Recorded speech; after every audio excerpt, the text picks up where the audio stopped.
Narito na ang muling pagsingkaw ng binansagang Rapido sa radyo. Sa kanyang muling pagpalahaw ay mabusising hihimayin ang mga napapanahong usapin. Makikipagpanayam sa mga taong nasa likod at harap ng mga balita. Mas pinalawak, mas pinatindi, mas pinaanghang, mas pinatapang, mas mabalasik, ngunit balansyadong pagsuri ang inyong maririnig. Rapido Alan Season.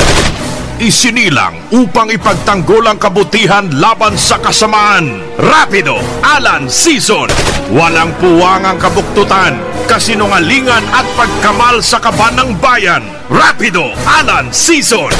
Rapido Alan Season.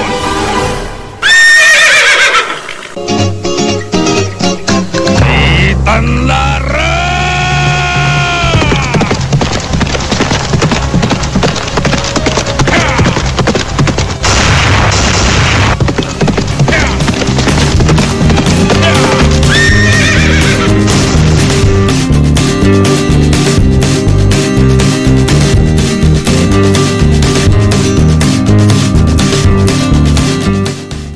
Isang mapagpala at mapagpalayang umaga, makabayan.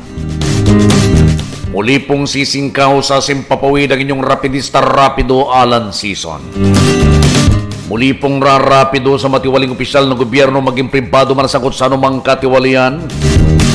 Kasabay po ng pagpuri sa mga taong dapat purihin. Paghimay sa mga isyong napapanahon. Pakikipag-usap, pakipaghuntan, pakipagtalakay, pakipagtalastasan, pakipagbalangkasan, pakikipagtalamitam sa mga taong nasa likod at harap ng mga balita.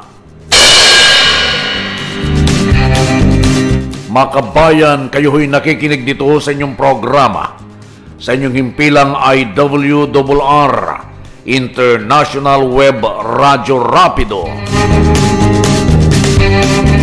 Tayo ho ay napapakinggan, napapanood worldwide. Tayo ho ay nakikiramay sa pagyao ng ating hong dating Pangulo na si Fidel Valdez Ramos. If I may read the statement of former Speaker Jose de Venecia, kaugnay ho rito sa pagkamatay o pagyaw ho ni President Fidel Valdez Ramos. Ang sabi ho niya, on behalf of our wife, sabi niya, former Pangasinan Representative Gina de Venecia, our son, Pangasinan 4th District Representative Christopher de Venecia, and the de Venecia family, we join the Ramos family, relatives, friends, and Filipino people in mourning the passing of a great Pangasinense and Filipino, former President Fidel Valdez Ramos.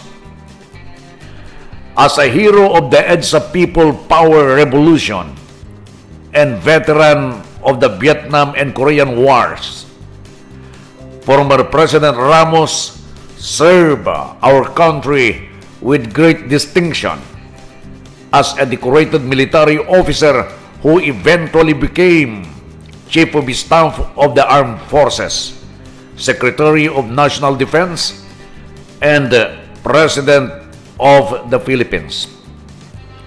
As President, he is the best remembered for his peace initiatives, socio-political reforms, economic modernization, people empowerment, and global competitiveness, among many other accomplishments. Even after his presidency, he continued to serve our country, our Asian region, and the international community in his private capacity, contributing his wisdom, wealth of experience, and political influence in advancing the causes of peace, security, democracy, and development. He and I, together with the late Senator and Foreign Affairs Secretary Raul Manglapos, founded the Lakas and New City, UMDP, National Union of Christian Democrats Democrats United Muslim Democrats of the Philippines, now Lakas CMD, Christian Muslim Democrats, which became then former Defense Secretary Ramos' political vehicle, which catapulted him to Malacanang in 1992. We were also privileged to have been elected twice as Speaker of the House of Representatives during the 9th and 10th Congresses, 1992 to 1995, 1995 to 1998, during the Ramos presidency, with the partnership between the executive and legislative branches of government. The 9th and 10th Congresses passed some 300 socio-political and economic reform laws during the Ramos years. The Ramos and the Venecia families' ties go back many decades. Before the outbreak of World War II, our respective fathers, who were lawyers, both worked in the law office of Don Chofilo Sison, who became Governor of Pangasinan, Senator, and Secretary of Defense during the Philippine Commonwealth. Narciso Ramos eventually became a congressman and foreign affairs secretary, while our father Jose de Venecia Sr. served as provincial fiscal of La Union, judge at large for the entire Bicol region, then promoted as judge of the Court of First Instance in Nueva Vizcaya. Many years later, in the mid-1960s, FBR and we crossed paths again in the capital Saigon during the Vietnam War. We were a 29-year-old presidential assistant and assigned as minister, economic and press counselor at the Philippine Embassy in Saigon, na ngayon ay Ho Chi Minh City, and former President Ramos, then an Army Major with the Philippine Civic Action Group, PhilCAG. Farewell, Mr. President. You will always be remembered.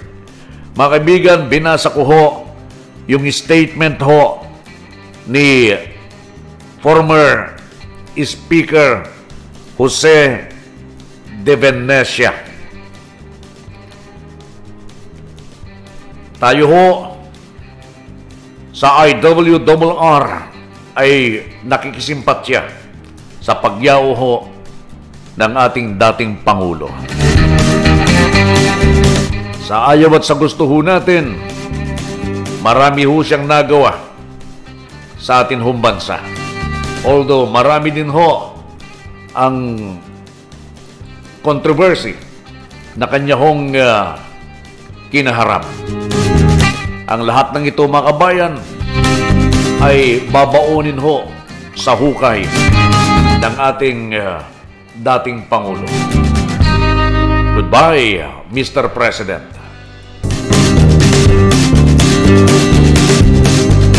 Oy, may bago ho tayong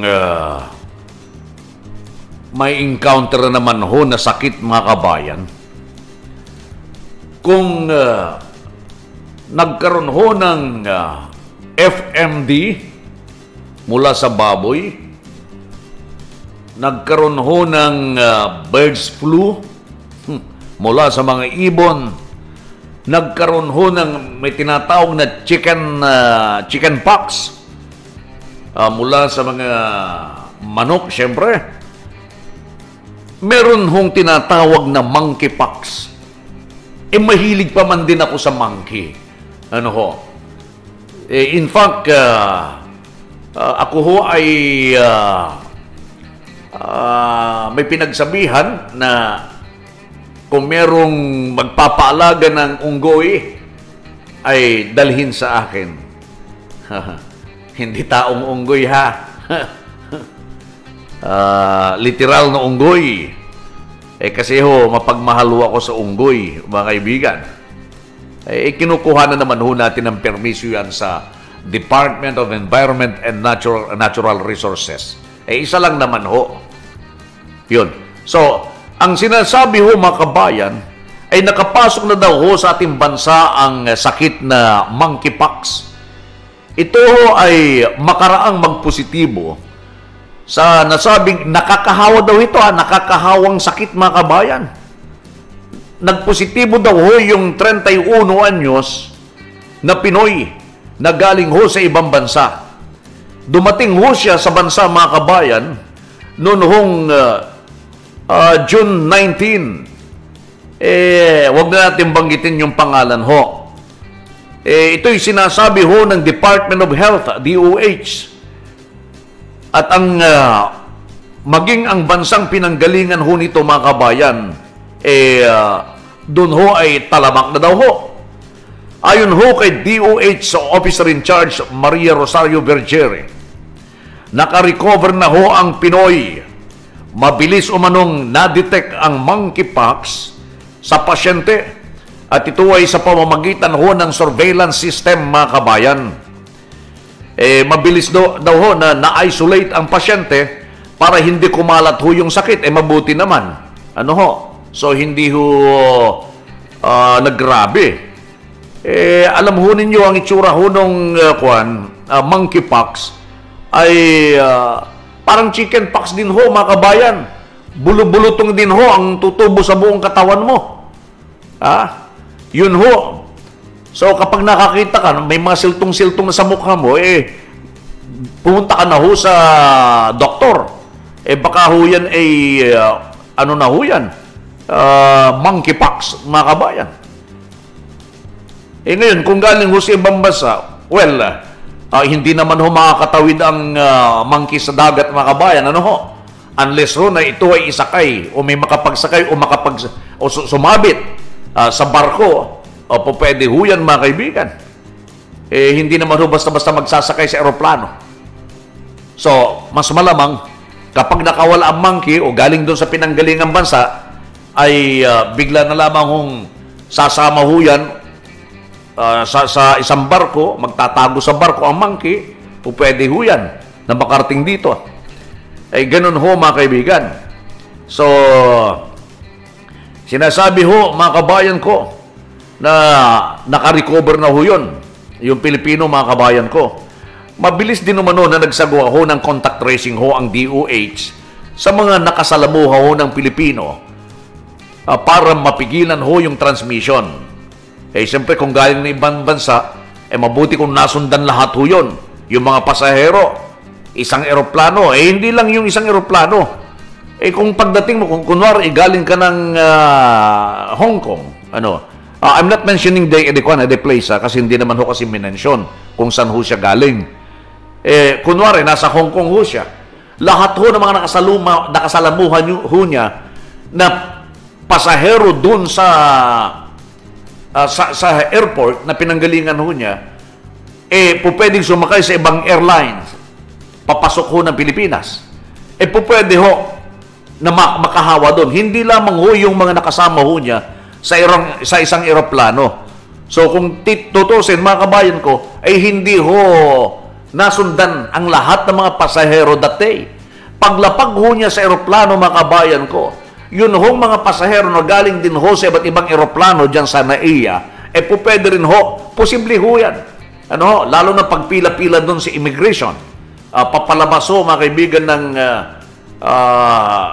ng airport, dito ho sa NAIA, mga kabayan, pwede hong ganon.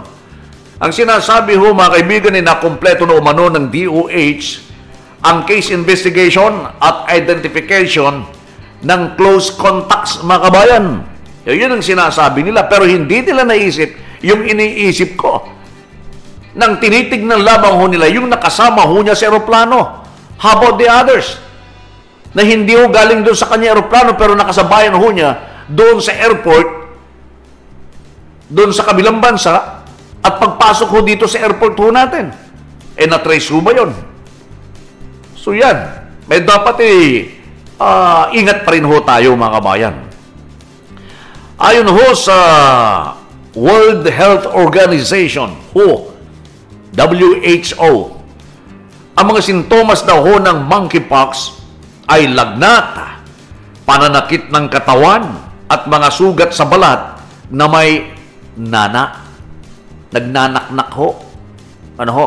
Yun daw ho sa apat ho yan, ha? Lagnat, pananakit ng katawan, may mga sugat sa balat, ano ho? At nagnanana daw ho. O tatlo, hamo. Sugat na nagnanana. Na ho. Parang ano nga ho? Parang yung hindi ho ba yung bulutong ay ganoon? Lutot, Kwanda, Pangasinan. Ayun.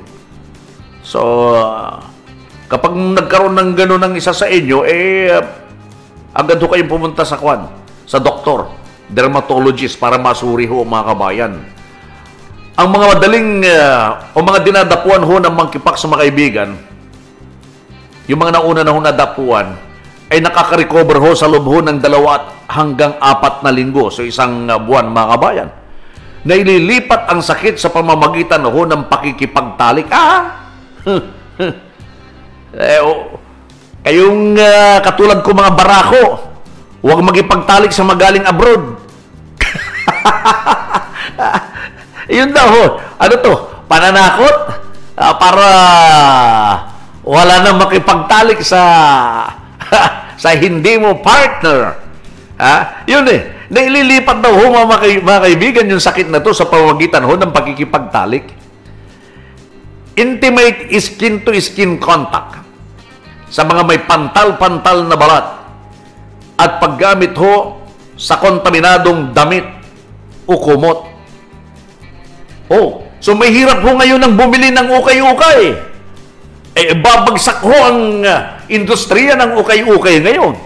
Kasi kung sinasabi na kontaminadong damit, hindi ka nakakasiguro kung ito ay contaminated. In fact, yun hong mga ukay-ukay na dinadala ho dito sa atin, mga kabayan. Although ito ho ay nilabahan at nilagyan ho ng chemicals para maging malinis, mamatay ang mga virus. Hindi ho tayo nakakasiguro. Iyan ho, mga kaibigan, ay pupwede hong dating gamit ho ng isang yumao. Yumaong merong matinding karamdaman, pupwede ho yan, ukay-ukay ho yan, mga kabayan. Ano ho? Hindi ho natin masabi. Nagkaroon ng cancer, nagkaroon ho ng AIDS, nagkaroon ho ng ngayon, monkeypox. Hindi ho tayo nakakasiguro kung alin dyan, mga kabayan ko. So, ingat ho. Sa ngayon ho ay itong sinasabi ho, mga kabayan, na po pwede ho makuha ang monkeypox sa pamamagitan ho ng kontaminadong damit o kumot. Babagsak nga ho ang industriya ho ng UK. Ukay-ukay. So, pinapayuhan ho ng Department of Health ang mamamayan na iwasan ho ang close personal contact. So, wala mo ng beso-beso ulit. Sa mga taong may sintomas daw ho ng sakit, gaya ng nagsusugat na balat at mga pantal-pantal sa braso at mukha. Alam mo ninyo, ako nagkaroon ho akong ganyan, nawala. Ano ho? Ako kasi ho, meron ho akong psoriasis. Nang sabi ho nila, hindi ho nagagamot. Ang psoriasis ho, mga kabayan, eto sinasabi ko to para nang sa ganun ay magkaroon din ho kayo ng mga ideas. I'm just trying my best to impart to you kung ano ho ang dapat ho. Dinapuan ho ako ng sakit na psoriasis. Psoriasis sa Tagalog, psoriasis in English. At the age of 50. So that was 5 years ago, nung dumapo sa akin. Nagtaka ho ako, bakit meron akong pantal-pantal sa katawan? Hanggang sa mukha, hanggang buong katawan ko. Ang iniwasan lang ho niya yun. Iniwasan ho niya.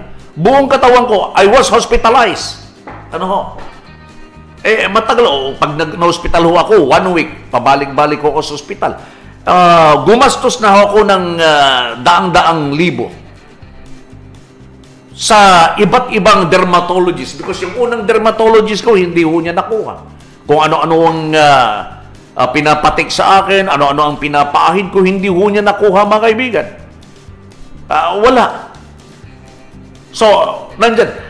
Itong psoriasis ay hindi ho transferable. Hindi ho nakakahawa. I-research ho ninyo. Hindi ho nakakahawa. Hereditary. Namamana daw po ito, mga kabayan ko. Namamana. Kung wala sa magulang mo, nandoon sa ninuno mo, lolo mo, lola mo. Doon ho, maaring hindi nanalaitay, hindi ho, siguro mild lang doon sa magulang mo, pero pagdating sa'yo, matindi. Ano ho? So, matindi ho yung aking experience ho dito ho sa psoriasis. Nung una hanggang ikalawang taon, mga kabayan, ikatlo, madalas ho ako sa ospital. Nagpantal-pantal at hindi lang pantal, sugat sa aking mukha. Langib sa aking ulo. Buong katawan, mga kabayan. Totoo itong sinasabi ko. So, ganun ho ang nangyari sa akin. Nagpapa-inject ako. I even went to Malaysia at para doon magpa-injection sa Malaysia, mga kaibigan.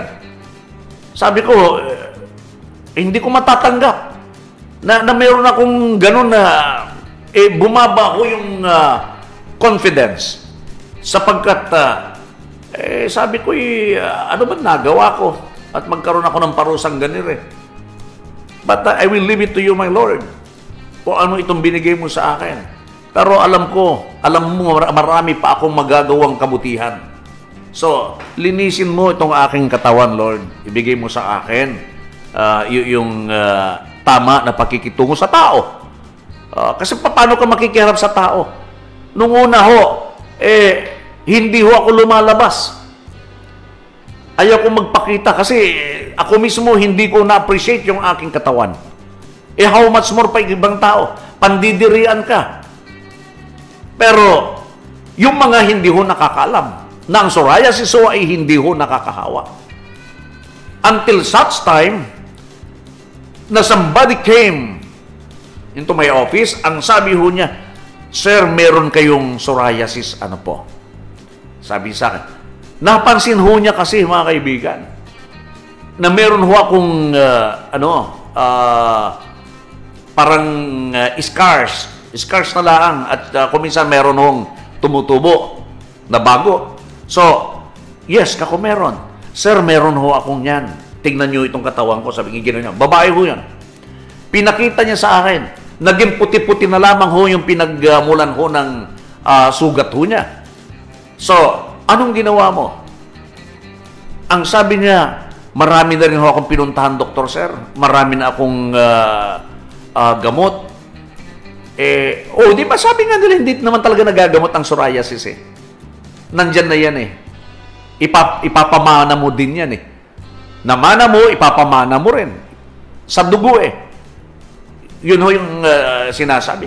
Kaya ako lagi ho akong nagdodonate ng dugo ko nung mga nakaraan, mga kabayan. Para mapalitan daw ho yung dugo. Now,